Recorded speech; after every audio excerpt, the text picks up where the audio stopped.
सभी को जय माता दी। कक्षा 12 नामा के मूल तत्व भाग 2 के अंदर मैं गिरीश सर आप सभी विद्यार्थियों का हार्दिक स्वागत करता हूं। आज हम चैप्टर नंबर 1 में शेयर पूंजी के जो हिसाब है उसके अंदर प्रीमियम से जब शेयर बाहर निकालते उसके सवाल देखेंगे। तो वो सवाल देखने से पहले हमें थोड़ी प्रविष्टि समझनी होगी, जो इस प्रकार से है कि अगर प्रीमियम से अंश प्रकाशित किए जाए तो हम कैसे एंट्री देंगे। आप जानते हो कि आगे मैंने आपको 8 प्रविष्टि कॉमन सिखाई थी। अंश आवेदन की रकम मिले, अंश आवेदन को अंश पूंजी खाते ले जाए, आवंटन के समय आवंटन की रकम मिले, प्रथम मांग के समय प्रथम मांग की रकम मिले, अंतिम मांग के समय अंतिम मांग की रकम मिले। ये 8 हमने कॉमन एंट्रियाँ देख ली थी। उसके बाद अप्राप्त मांग की भी प्रविष्टि देख ली थी कि बैंक खाते उधार, अप्राप्त मांग खाते उधार, अगर आवंटन में किए तो आवंटन में जमा, प्रथम किए तो प्रथम में जमा और अंतिम किए तो अंतिम में जमा। आज हम पॉइंट्स का अध्ययन करेंगे।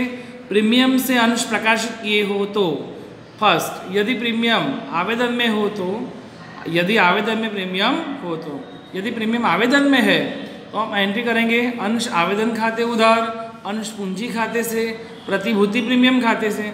माना अंश पूंजी खाते जमा किया, पूंजी और प्रीमियम साथ में आते हैं तो पूंजी खाते जमा करेंगे और प्रीमियम खाते भी क्या करेंगे, जमा। बराबर है। फिर से अंश आवेदन खाते उधार, अंश पूंजी खाते से, प्रतिभूति प्रीमियम खाते से।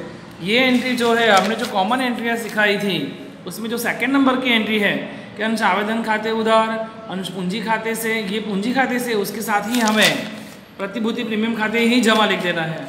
माना एंट्री वही की वही है, केवल एक एंट्री जुड़ गई प्रीमियम खाते से। अधिक रकम है तो बैंक खाते आएगा। बराबर। चलो सेकेंड, आवंटन में प्रीमियम है तो, अगर आवंटन में तो क्या आएगा, अंश आवंटन खाते उधार, अंश पूंजी खाते से, प्रतिभूति प्रीमियम खाते से। यही एंट्री हमने जो कॉमन एंट्री में सीखी थी अंश आवंटन के समय। तो अंश आवंटन के समय क्या एंट्री की थी, अंश आवंटन खाते उधार, अंश पूंजी खाते से। यहाँ एक एंट्री जुड़ जाएगी कि पूंजी खाते जमा है तो वहाँ प्रतिभूति प्रीमियम खाते भी क्या आएगा, जमा। ठीक वैसे ही प्रथम और अंतिम मांग खाते में कि प्रथम और अंतिम मांग खाते उधार, अंश पूंजी खाते जमा और प्रतिभूति प्रीमियम खाते भी जमा। माने जहाँ जहाँ पूंजी खाता आएगा, माने जैसे प्रथम मांग में है तो प्रथम मांग खाते उधार, अंश पूंजी खाते जमा, प्रतिभूति प्रीमियम खाते जमा यदि प्रथम मांग में है तो। और अंतिम मांग में है तो अंतिम मांग के समय क्या एंट्री की थी, अंश अंतिम मांग खाते उधार, अंश पूंजी खाते जमा, प्रतिभूति प्रीमियम खाते जमा।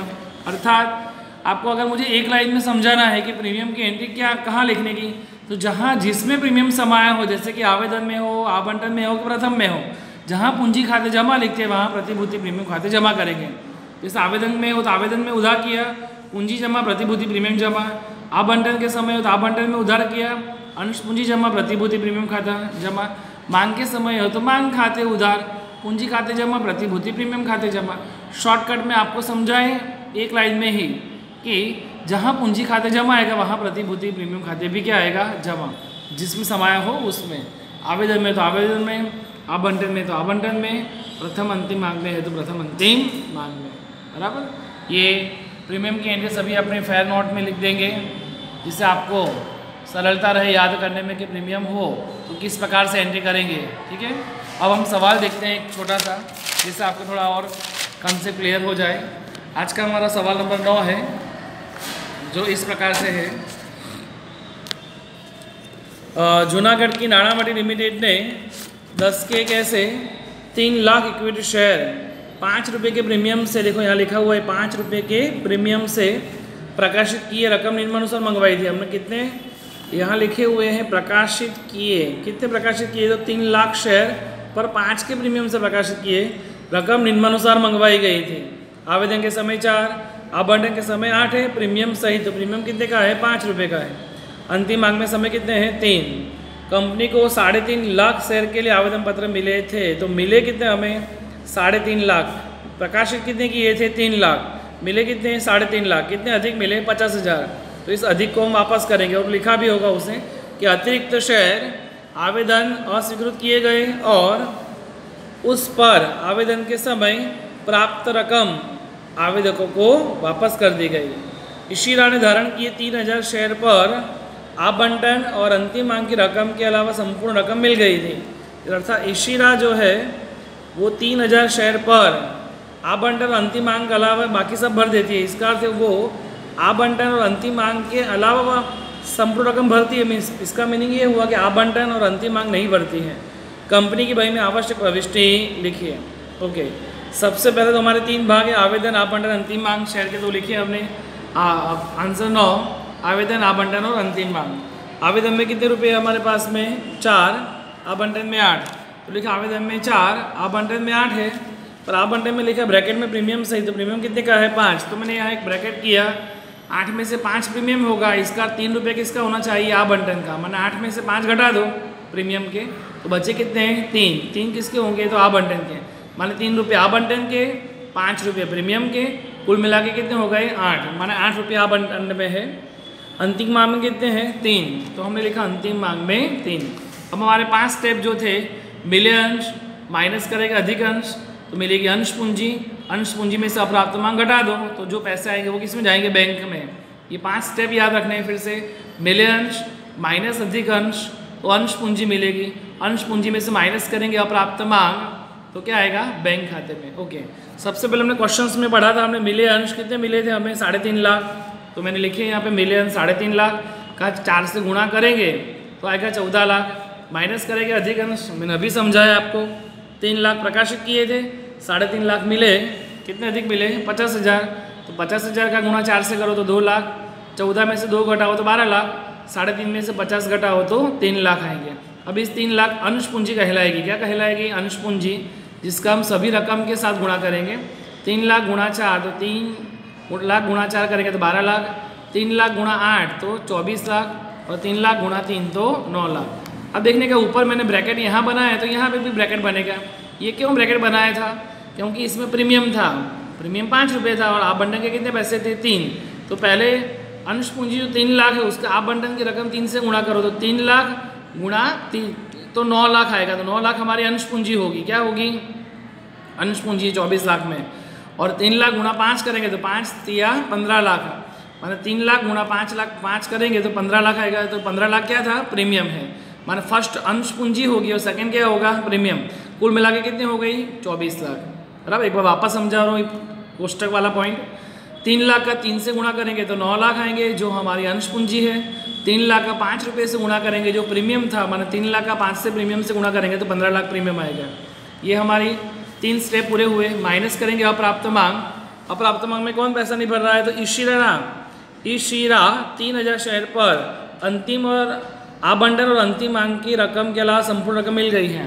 तो अप्राप्त मांग माइनस करेंगे, उसमें लिखेंगे इशिरा, इसके शेयर 3,000 है। आवंटन और अंतिम मांग नहीं भरती है, इसका आवेदन भर दिए तो वहाँ मैंने राइट साइन की। तो 3,000 गुणा 8 करने का क्या करेंगे? टोटल 8। तो 3,000 गुणा 8 करेंगे तो 24,000 आवंटन में नहीं भर रही है। और 3,000 गुणा 3 करेंगे तो 3,000 गुणा 3 करेंगे तो कितना आएगा? 9,000। अब 24 लाख में से 24,000 घटाओ टोटल रकम में से, ब्रैकेट वाला रकम नहीं देखने की। 24 लाख में से 24 से घटाएंगे तो 23,76,000 और 9 लाख में से 9,000 गए जाएंगे तो 8,91,000। ये पैसे जो बचे वो भरे होंगे तो पैसे किस में जाएंगे? बैंक में। ये हमारी लास्ट क्वेश्चन तक यही मैंने कहा था ये 5 स्टेप में ही गणना आएगी। तो इस गणना को सभी ध्यान दें। इसमें एक ही बात बढ़ी, ये प्रीमियम वाली, बाकी तो मैंने आपको लास्ट क्वेश्चन में जो समझाया था सेम गणना है। अब हम आएंगे उसकी प्रविष्टियों की ओर। सबसे पहले आप जानते हो कि आवेदन के समय क्या एंट्री होती थी? बैंक खाते उधार अंश आवेदन खाते से, आवेदन की रकम मिले तब। सबसे पहली एंट्री क्या है? आवेदन की रकम मिले तब। आवेदन की रकम मिले तो क्या एंट्री होती थी? बैंक खाते उधार अंश आवेदन खाते से। आवेदन को कहाँ ले जाएंगे? पूंजी खाते। तो क्या एंट्री होगी? अंश आवेदन खाते उधार अंश पूंजी खाते से। क्या अधिक रकम है तो लिखेंगे बैंक खाते से। बराबर। फिर आवंटन के समय में प्रीमियम है। क्या समाया हुआ है प्रीमियम? तो जस्ट हमने अभी एंट्रियों में देखा कि आवंटन में प्रीमियम हो तो क्या एंट्री करेंगे? अंश आवंटन खाते उधार अंश पूंजी खाते से प्रतिभूति प्रीमियम खाते से। अर्थात हमने एंट्री की कि अंश आवंटन खाते उधार अंश पूंजी खाते से प्रतिभूति प्रीमियम खाते से। यहाँ प्रीमियम क्यों लिखा? क्योंकि प्रीमियम किस में समाया हुआ है? आवंटन में, इसलिए लिखा। इसके पैसे मिलेंगे तो देखो आवंटन में अप्राप्त मांग है। क्या समाई हुई है? अप्राप्त मांग। तो हम एंट्री करेंगे बैंक खाते उधार अप्राप्त मांग खाते उधार और आवंटन खाते जमा। तो एंट्री करेंगे बैंक खाते उधार अप्राप्त मांग खाते उधार अंश आवंटन खाते से। अंतिम मांग के समय आप एंट्री जानते हो क्या होगी? अंश अंतिम मांग खाते उधार अंश पूंजी खाते से इसके पैसे मिले थे। इसमें भी अप्राप्त मांग है तो क्या सिखाया था मैंने, बैंक खाते उधार अप्राप्त मांग खाते उधार अंतिम मांग खाते से। तो लिखा हमने बैंक खाते उधार अप्राप्त मांग खाते उधार अंश अंतिम मांग खाते से। अब इसमें हम रकम लिखते हैं, ध्यान दें। सबसे पहले आवेदन, बैंक खाते उधार अंश आवेदन खाते से मिले अंश की रकम, कौन सी रखने की, मिले अंश की। तो मिले अंश की रकम कितनी है, 14 लाख। तो हम यहाँ लिखेंगे बैंक खाते उधार में 14 लाख और अंश आवेदन में भी लिखेंगे हम 14 लाख। ओके, अंश आवेदन में जो जमा किए 14 लाख वही अंश आवेदन खाते क्या करेंगे, उधार करेंगे 14 लाख। जबकि अंश पूंजी खाते जमा और बैंक खाते जमा अधिक रकम, अंश पूंजी में लिखेंगे। अंश पूंजी में कितने रुपए हैं, 12 लाख। तो लिखेंगे हम अंश पूंजी में 12 लाख। बैंक खाते में आप जानते हो अधिक रकम कितनी है, 2 लाख। तो बैंक खाते में 2 लाख लिखेंगे। ये हमारा आवेदन की दोनों एंट्रियाँ पूरी हो गई। अब आवंटन की बात करते हैं। आवंटन खाते उधार अंश पूंजी जमा प्रतिभूति प्रीमियम खाते जमा। तो आवंटन खाते उधार, तो आवंटन में टोटल कितने पैसे उधार है, पूंजी में लिखे हैं 24 लाख। तो लिखेंगे आवंटन खाते उधार टोटल 24 लाख है। उसमें आप पूंजी भी है और प्रीमियम भी है।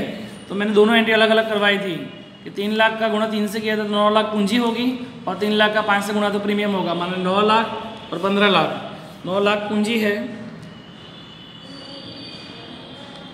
जबकि प्रीमियम जो है वो 15 लाख का है, बराबर। जबकि इसके पैसे मिलेंगे तो उल्टा एंट्री पड़ेगा, बैंक खाते उधार। तो बैंक में कितने पैसे मिले हमें, 23,76,000। तो लिखेंगे बैंक खाते उधार में 23,76,000। अप्राप्त मांग खाते उधार, तो अप्राप्त मांग देखा आप उल्टा पढ़ो तो समझ में आएगा। बैंक खाते उधार अप्राप्त मांग खाते उधार कितना है, 24,000। तो लिखेंगे अप्राप्त मांग इसकी 24,000। जबकि आवंटन खाते जमा, तो बैंक में उधार आया, अप्राप्त मांग में उधार आया और आवंटन में जमा। आवंटन में जमा टोटल कितने हैं, 24 लाख। और वैसे भी आवंटन में जो उधार है 24 वही जमा होंगे। अभी अब अंतिम मांग देखते हैं। अंतिम मांग खाते उधार अंश पूंजी खाते जमा। तो अंतिम मांग में कोई प्रीमियम नहीं है तो डायरेक्ट अंश पूंजी की रकम कितनी है, 9 लाख। तो लिखेंगे अंतिम मांग खाते उधार 9 लाख। अंश पूंजी खाते भी जमा कितने करेंगे, 9 लाख।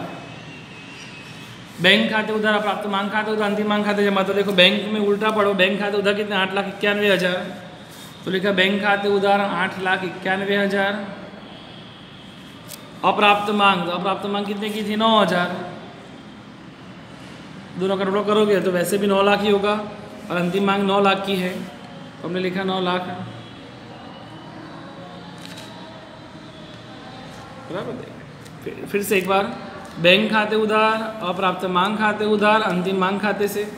अब कुल योग करेंगे, माने इसका जोड़ इसका जोड़ करोगे तो 93,67,000 आएगा, 93,67,000 बराबर, 93,67,000 कुल योग। इस प्रकार आपका यहाँ आंसर नंबर 9 हुआ जो एग्ज़ाम में आ सकता है। तो सभी स्टूडेंट प्रैक्टिस करें। ये आपकी गणना हुई। ये आवेदन का जोड़का पूरा हुआ। उसके बाद किसका था, ये आवंटन और आवंटन की रकम मिलने वाली बात। ये अंतिम मांग और अंतिम मांग की रकम मिले वो एंट्रियाँ, बराबर। सभी स्टूडेंट्स ये होमवर्क में, आज के होमवर्क में यही सवाल वापस रिपीट करेंगे अपने फेयर नोट में। ठीक है बेटा, सभी स्टूडेंट्स को जय माता दी।